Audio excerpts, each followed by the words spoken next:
Hello, Leo. Welcome to Ula Tea Leaf Readings. My name is Lenor, and tonight I'm going to be reading your tea leaves. So, Leo, tonight we have the Hermit card, which seems pretty fitting. It really is kind of that moment right before we go into the new season. Right? Going into spring, going into fall in the southern hemisphere. And so even if it's for, one afternoon or if it is for a whole cycle of time, right?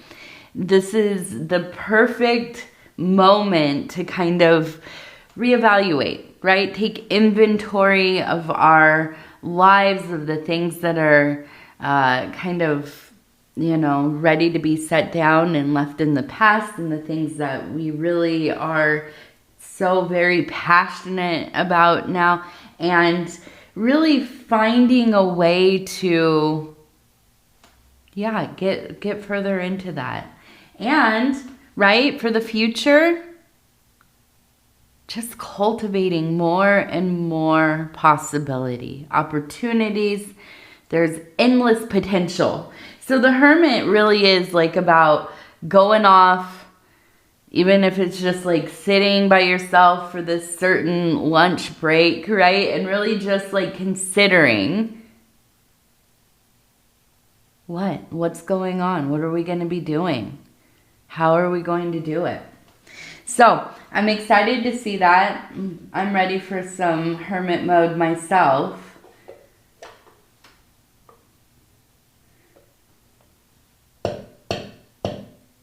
All right, let's see. What are these tea leaves going to say this wonderful evening? Oh, it's been beautiful here where I'm at. It is getting warm and warmer yet. And I am so excited to be able to spend this time with you. It's always such an honor to be able to bring these messages with me and deliver them at your doorstep. So we have the name John up here, John. Oops, John. It almost looks like John T. This one kind of looks like a T, but for sure John. Okay, so John, Johnny, it could be Joe, Joseph, but it does feel like that is an important name.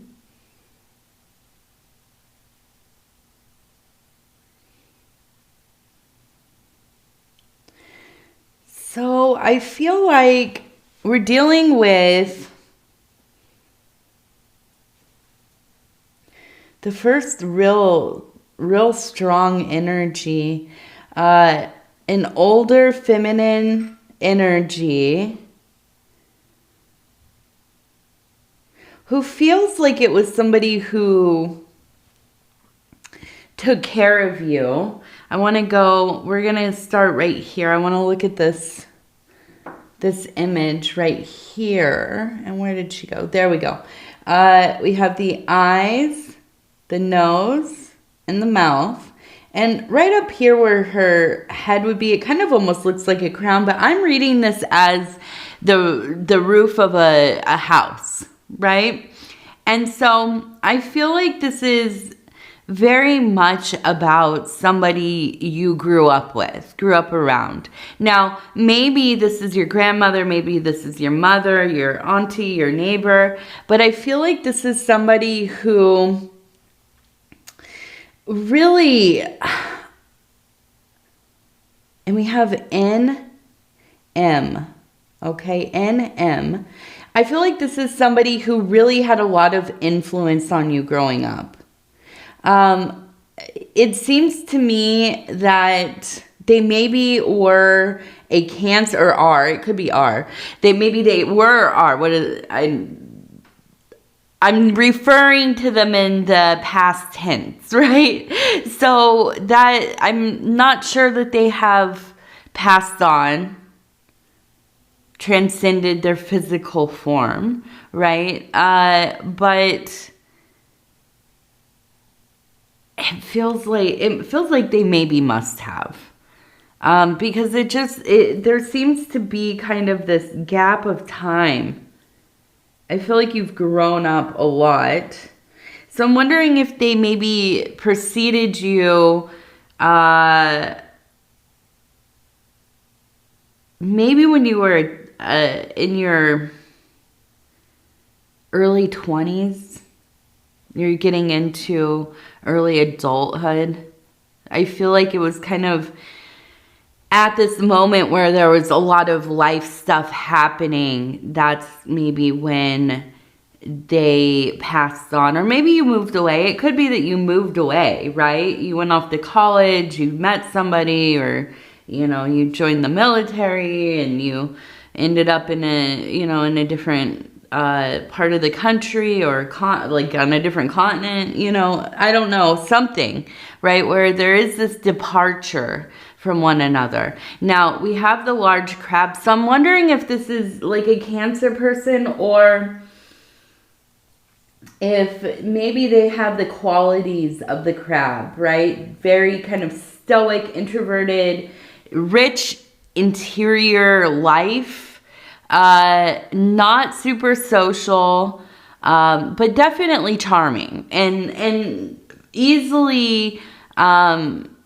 able to communicate and relate to others, but still very standoffish, right? Like, most people wouldn't be able to tell that this person like wasn't super like into the conversation, but as soon as like they walk away, it's like, oh, I'm glad that's over, right? Just not into small talk, not into the frivolous little communications. Kind of just like, don't waste my time energy. But not rude, right? So then we also kind of turn it, and I see them in this very youthful formation here. We have the eyes, the nose, the mouth. Okay, so I feel in the hair, dark hair. That's what I'm getting, is they had very dark hair. So I feel like there's almost a sense of not repeating their history, but I feel like the older you get, the more you feel like I relate to them. I understand them more, right? All the little conversations and the lessons taught and the lessons learned, and just the general kind of disposition towards life, right? Towards being alive in this world. And so I feel like, I don't know what it is that is really bringing them up, but it feels important.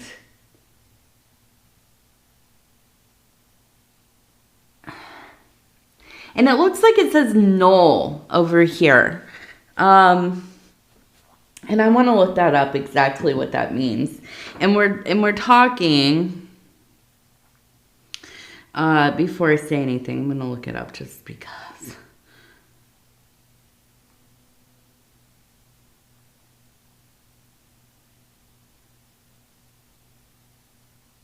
Okay, so Knoll.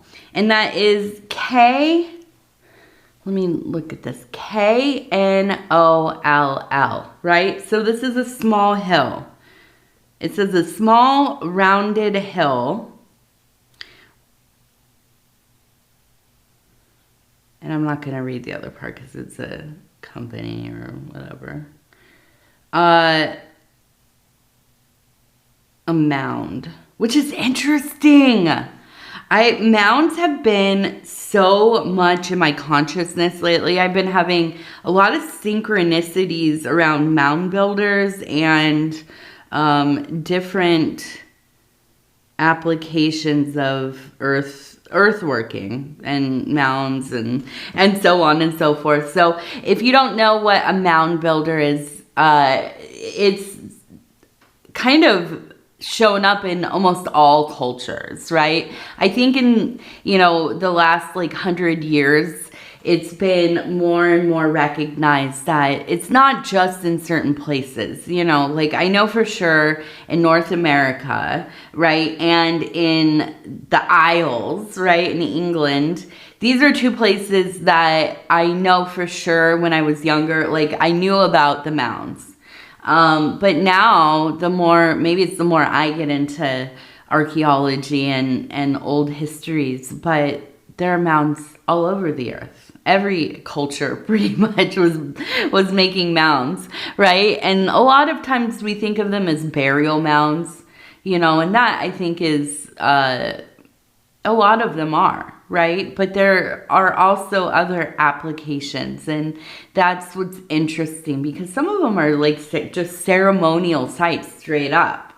And so to see this coming through again, I really feel like where I'm forming a relationship with this symbol of mounds myself, I feel very much like this is about building some kind of legacy, building something that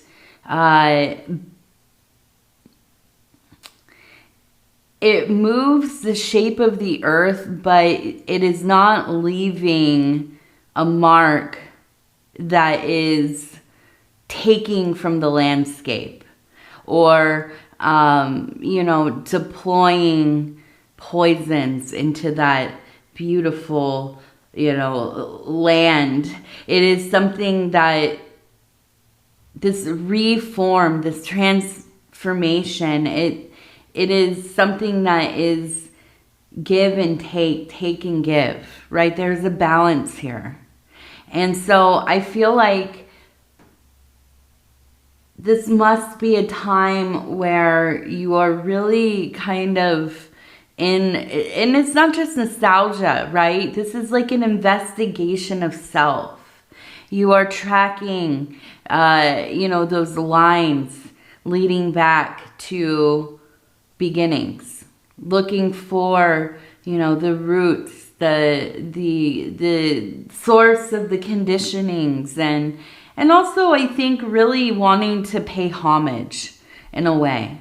Right? I feel like we get into these certain periods of life where we become acutely aware of how attached we are, not only to all things, you know, and the greater collective, but directly related to those who came before us and those who formed us in a lot of ways, through their teaching, through their love, through their discipline, through their, you know, just showing up and assisting us in our exploration of the universe, especially in childhood, which is so very meaningful, you know. My daughter, she's 4, so it's always, every day, new things being learned, but she has a tutor that she works with, a woman that is... I think of her as a saint, honestly. You know, I probably like come on a little strong with the, you know, every time I see her, I just want to say, like, you are a miracle. You are, you know, you are initiating my daughter into this whole other universe of possibility, the endless worlds, universes that are... accessible through reading, through letters and words and sounds and utterances and so on and so forth. So to be the person that is teaching somebody, you know, giving them keys to so many doors, right? This is a saint. This is a goddess. This is a, you know, the high priestess. This is somebody so important. And we, you know, hopefully if we were lucky, each of us had, you know, somebody or somebodies who taught us. And so I feel like for you, there's this awareness of all of the people that came together, but especially this person. And I feel like they reached through time and space to kind of let you know, I am here. You know, you carry me. You carry me with you. Your living is their living, right? And so I feel like this is a time that is, it feels quite beautiful. It feels sweet. And, you know, I really, I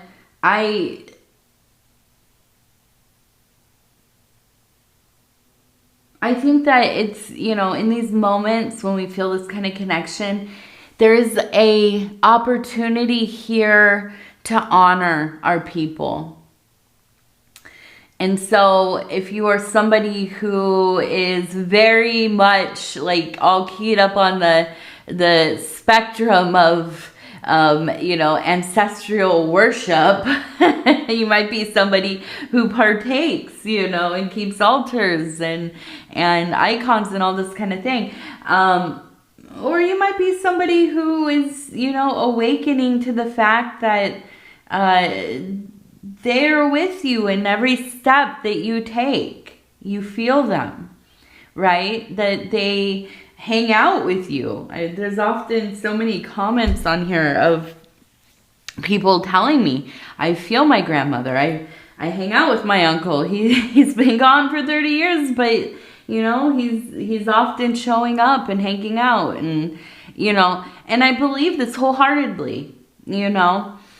I know. I don't even have to question it. I know that our people, you know, are here. They walk with us. And I know I can't think of another way to say it besides, yes, they're walking beside us. They are, you know, this is our team. They show up for us, right? And so I feel like this is really a beautiful time.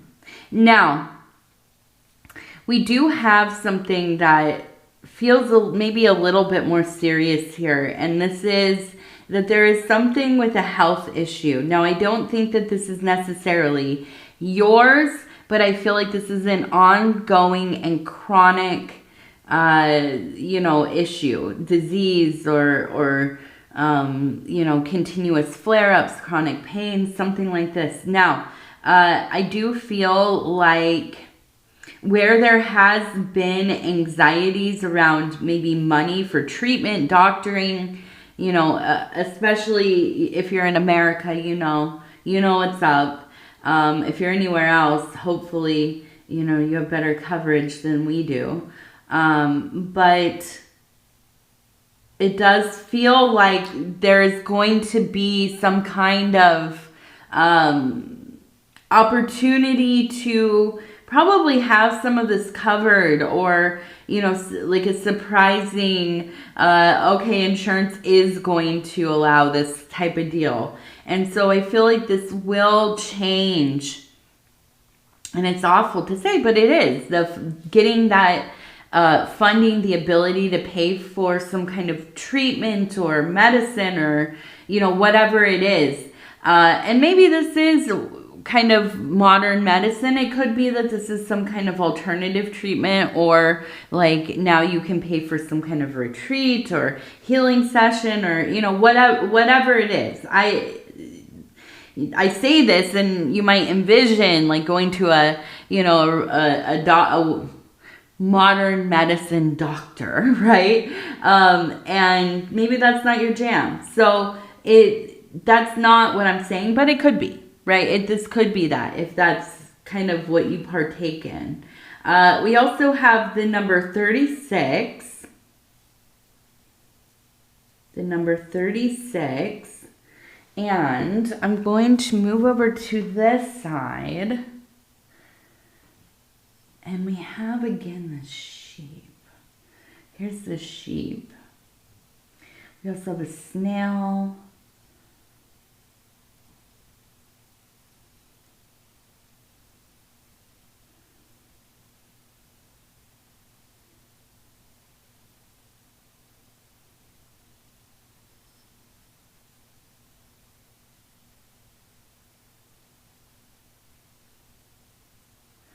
We have birds at the bird bath right over here.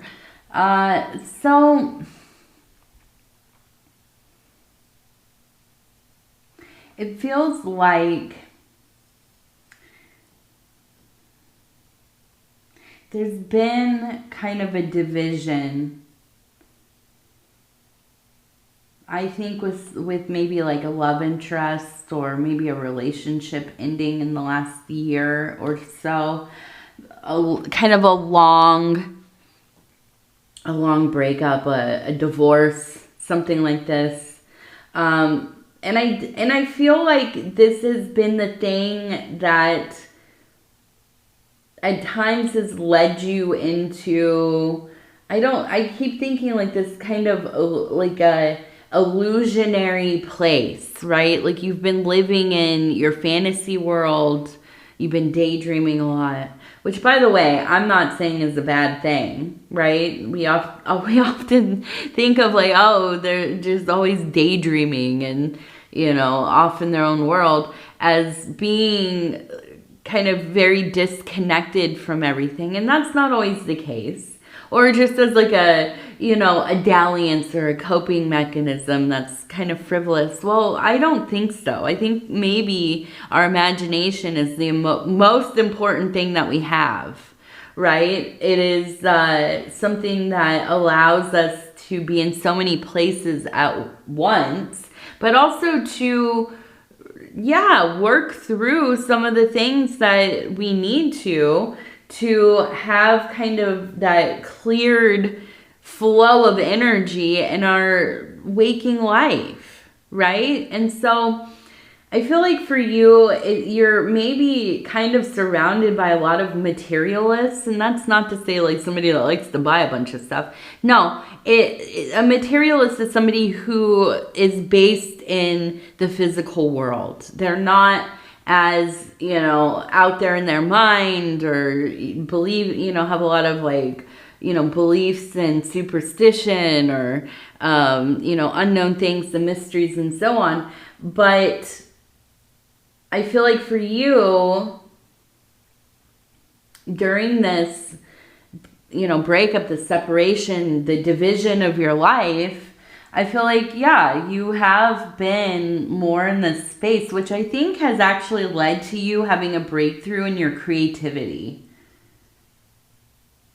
And I see a person just pointing at a heart right here. And I feel like, and this is often true, even if we know it or not, right? We might know this to be the case more often than it's not, right? But that when we go through some kind of heartbreak, right? And it's obviously something that doesn't belong in our life, or it's not working anymore in the way that it once was, or the dynamic has shifted, or, whatever it is. And we don't want to let go. But when we do, it's like this whole canvas opens up. Our capacity to see ourselves becomes so much more clear. The loneliness, I know. It's not easy. But within it, there are doorways. Right? And that's where I see you. Finding your door.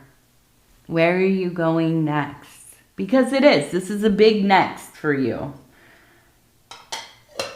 This is going to really kind of decide how things go, right? For a while.